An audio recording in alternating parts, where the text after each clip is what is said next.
Hello. Welcome to the 26th part of Solo Max Level Newbie. A special thanks to my Patreon supporters for always having my back. If you'd like to support the series and get exclusive content, you can join my channel membership or Patreon for as low as $1. Thank you so much for all your continued support. Now, let's dive into the latest chapter.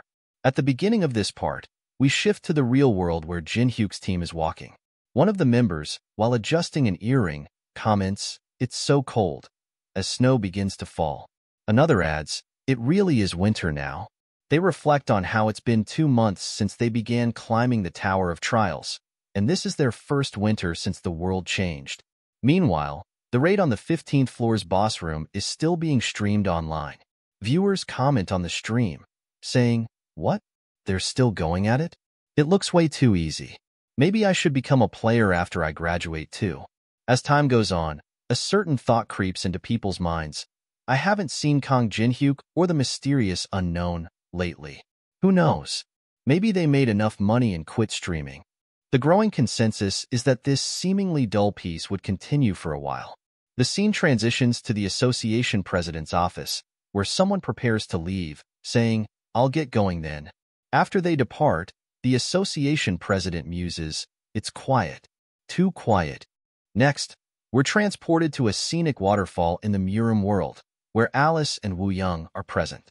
Woo Young, ever the gentleman, brings some warm tea to Alice.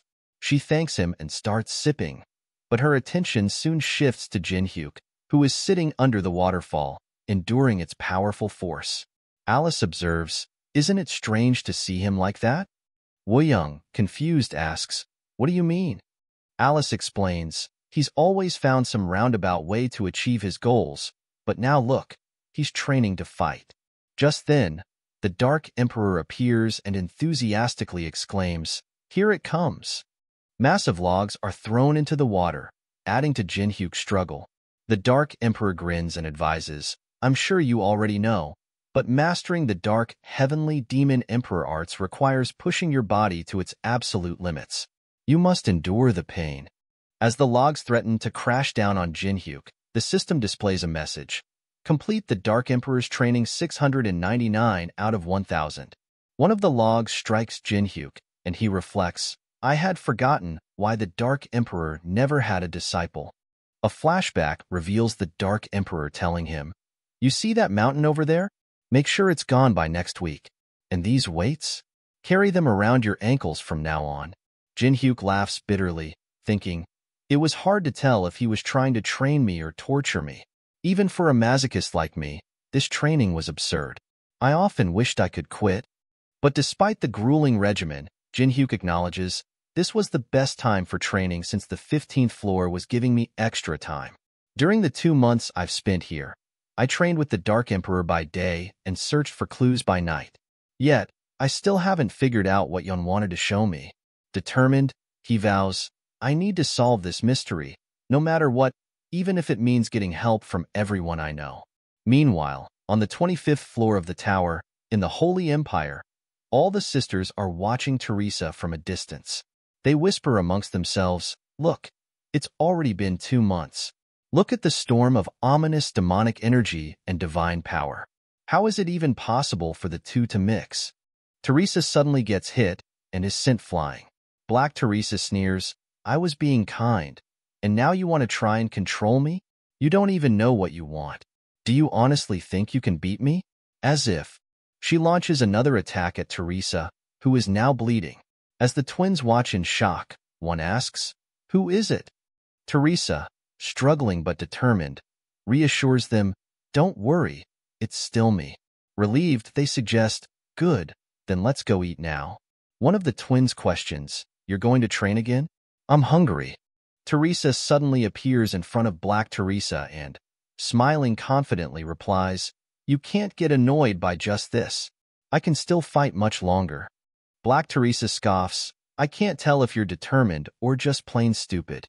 Their battle intensifies as they declare, "Let's see who wins then." Next, we see soul-chasing Seong. Beck approaches and comments, "It's you." Seong sighs, "All he's been doing for the past 2 months is sleep, eat, and train." That Chun Yu-sung. But why make him train shirtless? Beck, grinning, replies, because it's nice to look at. She adds, I've lived a long time in Murim, but I've never seen anyone as obsessive as him. Beck asks, you mean his obsession with Kang Jin-hyuk? Seong replies, at first, yes, but not anymore. Before, he was impatient. Now, he's calmer. But why do you keep coming here? This place is far from Manhwa.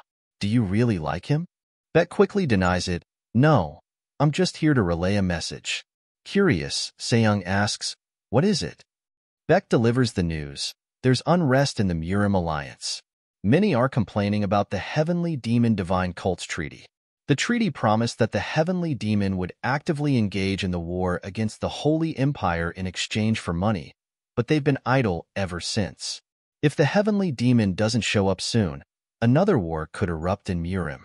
Seong, unfazed, responds, even if he's from a demonic cult, the Heavenly Demon isn't someone who takes promises lightly. She pauses, then adds, what shall we do? It looks like a major storm is about to hit Murim soon.